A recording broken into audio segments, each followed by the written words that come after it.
So let's add a bit of style so this doesn't look quite so terrible in our navbar. And there's a few options for styling components in React.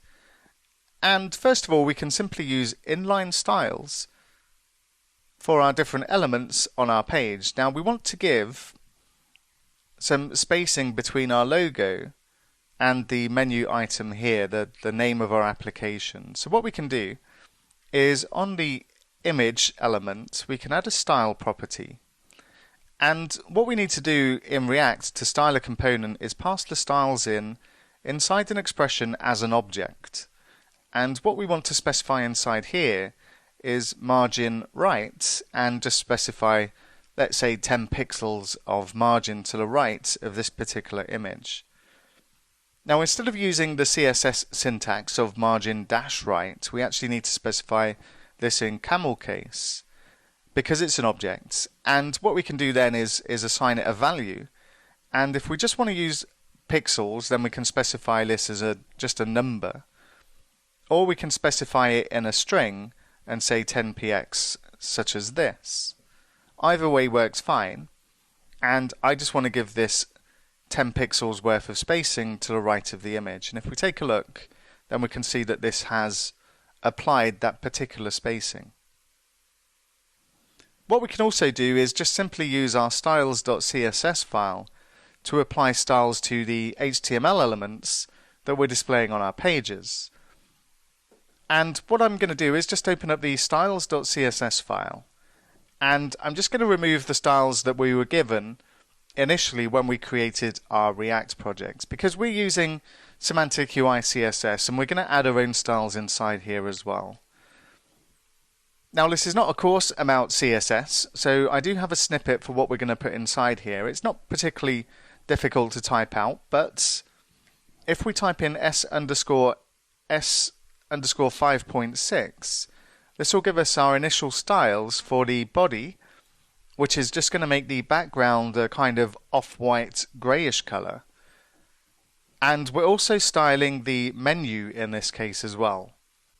And what we're doing for our menu is we're giving it a gradient, a kind of bluish gradient that we're applying here.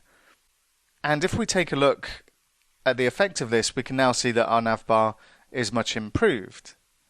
Now, this particular style for the navbar seems a little bit complex, and where do we get this particular CSS selector from?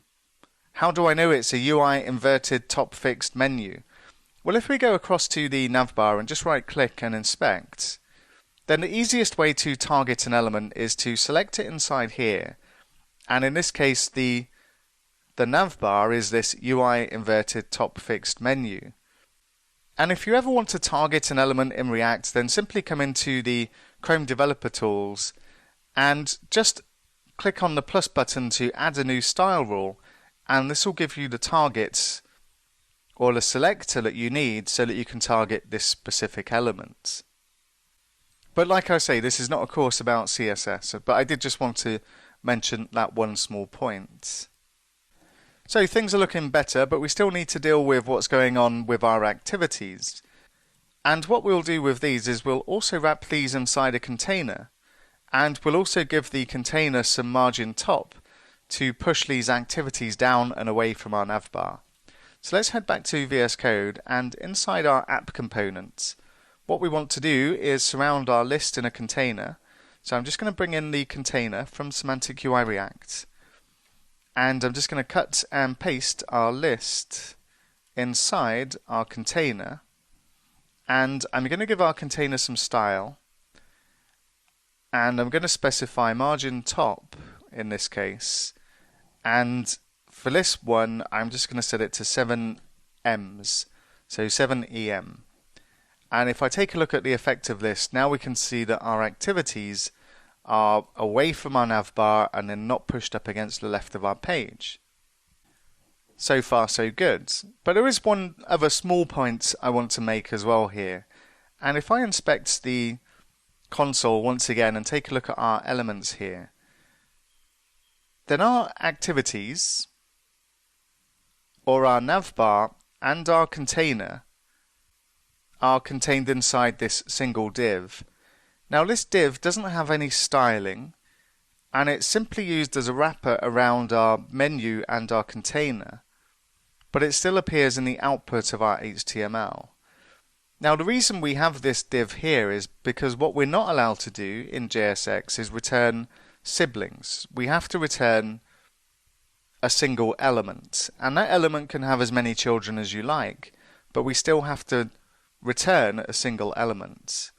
Now the div is one way to do this, and by adding a div around our siblings, our navbar and our container here, we are just returning a single element. But when we don't need any styling, and we don't need to apply any styling, then what we can use instead is a React fragment. And I'm just going to bring in fragment from React, and instead of returning divs around our content here, I'm just going to specify the fragment. And if I go back and take a look at the output of our page now, then we can see that underneath our div ID of roots, we have our menu and our container, but we don't see the fragment output into our HTML. So just a small thing, but it's a small thing that we'll use consistently on this course when it comes to returning siblings inside our JSX. We always have to provide a surrounding element, a single element that we can return. So we're making some kind of progress. What we want to do next is we want to display our activities in a kind of activity dashboard, and we're going to have a list of activities, we're going to have a details view, we're going to have a form so that users can update the activity.